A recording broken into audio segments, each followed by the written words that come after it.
गणेशपुरी में 7 साल का विवेक अपनी माता नीलम और पिता हरीश के साथ रहता था। हरीश प्राइवेट कंपनी में नौकरी करता था, जबकि नीलम घर संभालती थी। विवेक उनकी इकलौती संतान थी। इकलौती संतान होने के कारण उसके माता पिता उसे बहुत प्यार करते थे। उनका एक खुशहाल परिवार था, लेकिन एक रोज उनकी खुशियों को किसी की नजर लग गई। हृदय गति रुकने से अचानक नीलम की मृत्यु हो गई। विवेक अपनी माँ को बहुत प्यार करता था और उनके जाने के बाद वो उदास और अकेला रहने लगा। माँ, तुम मुझे छोड़कर क्यों चली गई?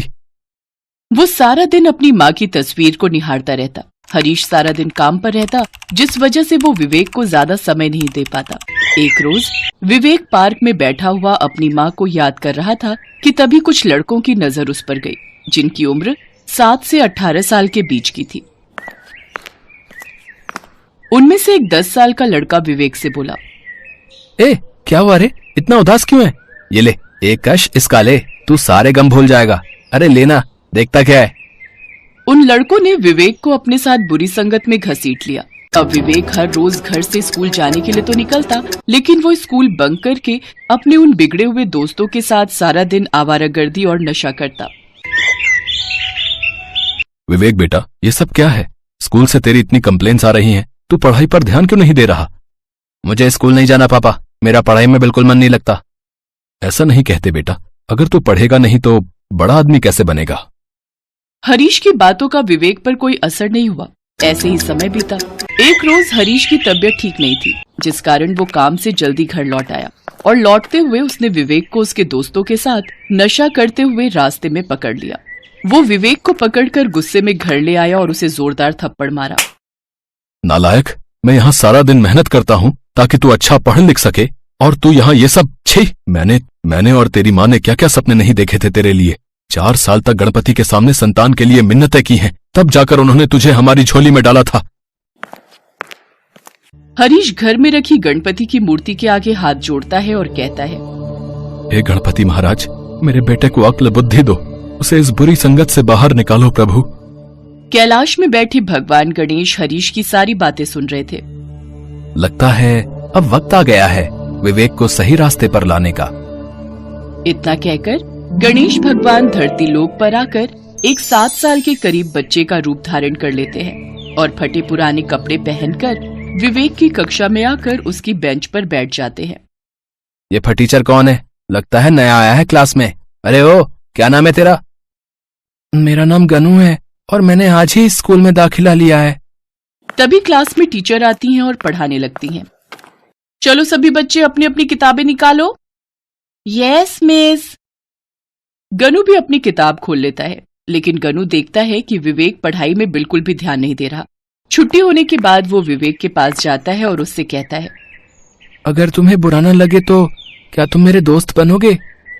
दोस्त? अच्छा ठीक है। विवेक जेब से गुटखा निकालकर अपने मुंह में डाल लेता है। गनू ये सब देख रहा था। कुछ देर चलने के बाद गनू ने विवेक से पूछा, क्या हुआ दोस्त? मैं देख रहा था क्लास में तुम्हारा पढ़ाई में बिल्कुल भी मन नहीं था।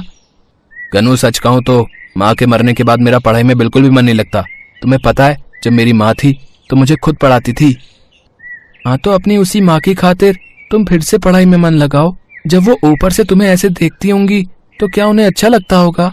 और तुम्हारे बाबा, वो सारा दिन धूप में जलकर तुम्हें अच्छी शिक्षा देने के लिए, अच्छा इंसान बनाने के लिए कड़ी मेहनत करते हैं।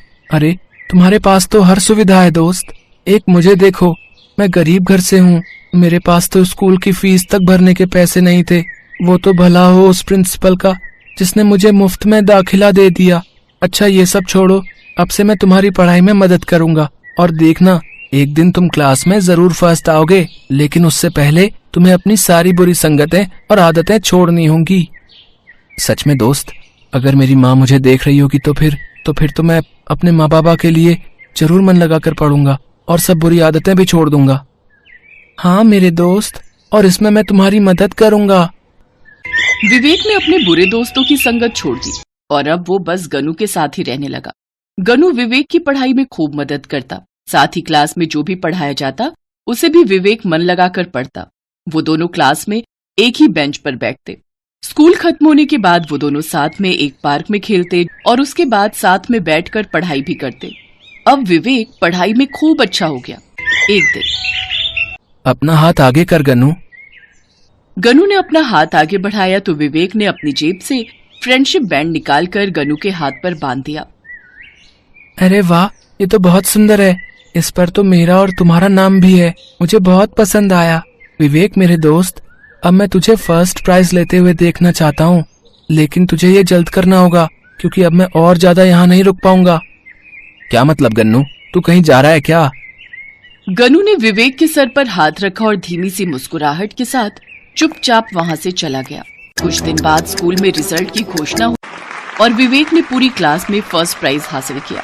वो प्राइज देख उसकी आंखों में आंसू आ गए। इस प्राइज का असली हकदार तो मेरा दोस्त गन्नू है, जिसकी वजह से आज मैं यहाँ हूँ। गन्नू, गन्नू मेरे दोस्त, कहाँ है तू? यहाँ स्टेज पर आ जा। कौन गनू विवेक? तुम किसकी बात कर रहे हो? इस नाम का तो कोई स्टूडेंट अपने स्कूल में है ही नहीं। ये आप क्या कह रही हैं मैडम? वो जो मेरे साथ मेरी बेंच पर बैठता था, गनू, मेरा दोस्त गनू। विवेक ने हर तरफ नजर घुमाई लेकिन वहां गनू नहीं था। वो भागता हुआ उस पार्क में पहुंचा जहां वो खेलते थे, लेकिन वो वहां भी नहीं था। फिर वो उसके बताए हुए घर पर पहुंचा और बाहर से गनू को आवाज देने लगा। गनू, गनू मेरे दोस्त, गनू तू कहाँ है? देख, आज तेरा सपना पूरा हो गया। मुझे फर्स्ट प्राइज मिला है दोस्त। बेटा, किसे ढूंढ रहे हो? यहाँ तो कोई गनू नहीं रहता। ये घर तो पिछले 10 सालों से बंद पड़ा है। ये सुनकर विवेक हैरान रह जाता है। वो मायूस होकर वो प्राइज लेकर अपने घर जाता है, जहाँ हरीश उसे देखकर बहुत खुश होता है। शाबाश मेरे बेटे, मैं जानता था तू हमारा नाम जरूर रोशन करेगा। हे गणपति महाराज, आज ये आपकी वजह से ही संभव हो पाया है। हरीश विवेक के साथ गणपति की मूर्ति की तरफ हाथ जोड़कर उन्हें धन्यवाद देता है। तभी विवेक की नजर गणपति के हाथ में बंधे हुए उस फ्रेंडशिप बैंड पर जाती है, जो विवेक ने गनू के हाथ पर पहनाया था, जिस पर गनू और विवेक लिखा हुआ था। विवेक सब समझ जाता है। इसका मतलब गनू कोई और नहीं बल्कि गणपति महाराज ही थे, जो स्वयं मेरी मदद करने यहाँ आए थे। तू कहना क्या चाहता है विवेक? विवेक की आंखों से आंसू बहने लगते हैं। वो हरीश को सारी बात बताता है। मैं जानता था मेरे गणपति जरूर मेरे बच्चे की मदद करेंगे, उसे सही राह पर लाएंगे। आपका लाख लाख शुक्र है प्रभु। अब विवेक और हरीश हमेशा गणपति भगवान की पूजा करते। साथ ही विवेक पढ़ाई में भी बहुत अच्छा हो गया। अब हर साल वो अपने स्कूल में फर्स्ट आता। अब जब भी विवेक को गनू की मदद की जरूरत होती तो वो गनू के भेष में आकर उसकी मदद जरूर करते।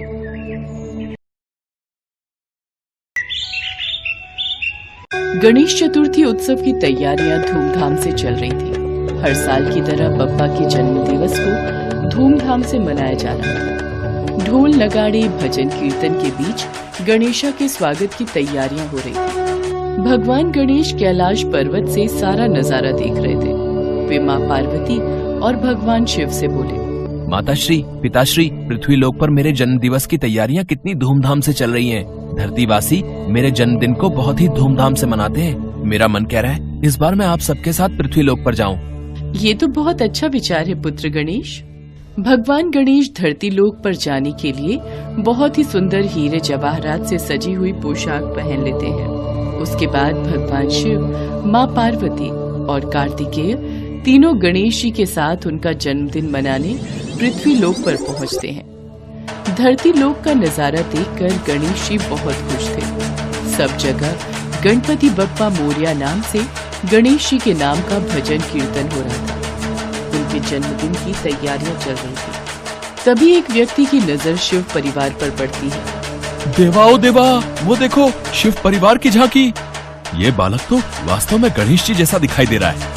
लगता है इस बालक को मोदक का प्रसाद खाना है। रुको बेटा, मैं अभी पंडाल में से प्रसाद लेकर आती हूँ। देखा माताश्री, पिताश्री, मेरे जन्मदिन पर मेरे स्वागत की कितनी तैयारियां होती हैं। अब हम सब भरपेट मोदक खाएंगे। ये लो बेटा, मोदक खाओ। ये भगवान शंकर आपके लिए, ये माँ पार्वती और ये भगवान कार्तिकेय। सचमुच आप सब सह परिवार सचमुच का शिव परिवार लग रहे हैं। मोदक बहुत ही स्वादिष्ट है माता। इतना कहते ही शिव परिवार वहाँ से अंतर्ध्यान हो गया। महिला चौंक गई और उसकी आंखों में आंसू आ गए। जो व्यक्ति कुछ देर पहले शिव परिवार को झांकी समझ रहे थे वो दुखी हो गए। हमने सचमुच के शिव परिवार को पहचाना नहीं। हमसे बड़ी भूल हो गई। भगवान कब किस रूप में आ जाते हैं पता ही नहीं चलता।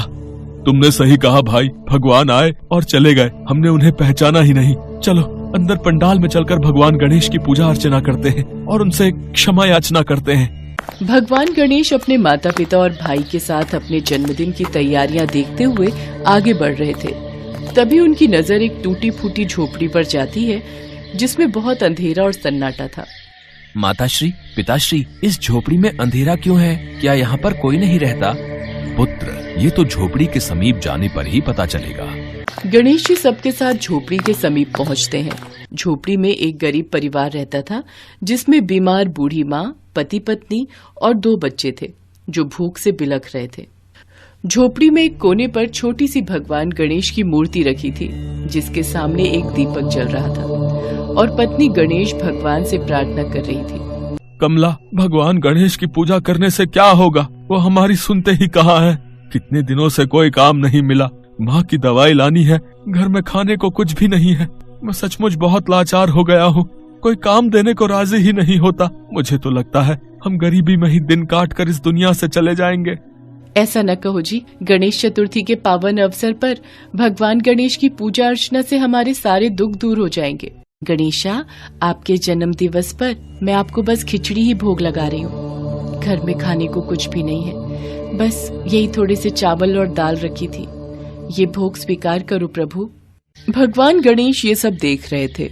वो शिव जी और पार्वती जी से बोले, माताश्री, पिताश्री, आज मैं इन सब के साथ मिलकर अपना जन्मदिन मनाऊंगा। बहुत उत्तम विचार है पुत्र गणेश। घर में कोई है? गणेश आए हैं, हमारा स्वागत नहीं करोगे?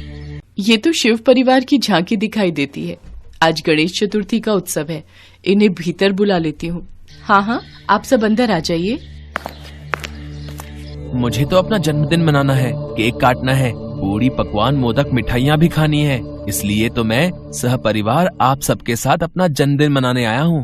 पर मेरे घर पर तो खिचड़ी के सिवा खाने को कुछ भी नहीं है और आज आप मेरे घर भगवान रूप में आए हैं। मैं आपकी इच्छा कैसे पूरी करूँगी? हे भगवान गणेश, मेरी मदद कीजिए। अब गणेश को याद किया है तो मुझे कुछ करना ही होगा। खिचड़ी को 5 भागों में बांट दो। कमला को कुछ भी समझ नहीं आ रहा था कि ये सब क्या हो रहा है। वो तो शिव परिवार को एक झांकी का रूप समझ रही थी। कमला ने खिचड़ी को 5 भागों में बांट दिया। भगवान गणेश ने खिचड़ी का पहला भाग बहुत ही स्वादिष्ट और सुंदर केक में बदल दिया। दूसरा भाग मोदक मिष्ठान में बदल गया। तीसरा भाग पूरी पकवान में बदल गया। चौथा भाग सुंदर वस्त्रों में बदल गया और 5वां भाग हीरे, जवाहरात, मोती और आभूषणों में बदल गया। कमला और उसका परिवार ये सब चमत्कार देखकर दंग रह गया। सबने भगवान को अपने समक्ष देखकर हाथ जोड़ लिए। साक्षात शिव परिवार के दर्शन पाकर मेरा और मेरे परिवार का जीवन सफल हो गया प्रभु। हाँ माँ, तुमने सच्चे हृदय से मुझे याद किया था और जो कोई भी गणेश चतुर्थी के शुभ अवसर पर सच्चे हृदय से मुझे याद करता है तो उस पर मेरी कृपा सदैव बनी रहती है। इतना कहते ही भगवान गणेश अपने माता पिता और कार्तिकेय के साथ अंतर्ध्यान हो गए। कमला के घर में गणेश के चरण पड़े तो उसके घर में सुख समृद्धि का वास हो गया। उसकी सास की बीमारी दूर हो गई। कमला ने रहने के लिए बड़ा घर भी बनवा लिया। अब उसके पास गणेश जी की कृपा से सब कुछ था। कहते हैं सच्चे हृदय से भगवान को याद करो तो वो दर्शन देने जरूर आते हैं। बस जरूरत होती है मन में विश्वास का दीपक जलाने की।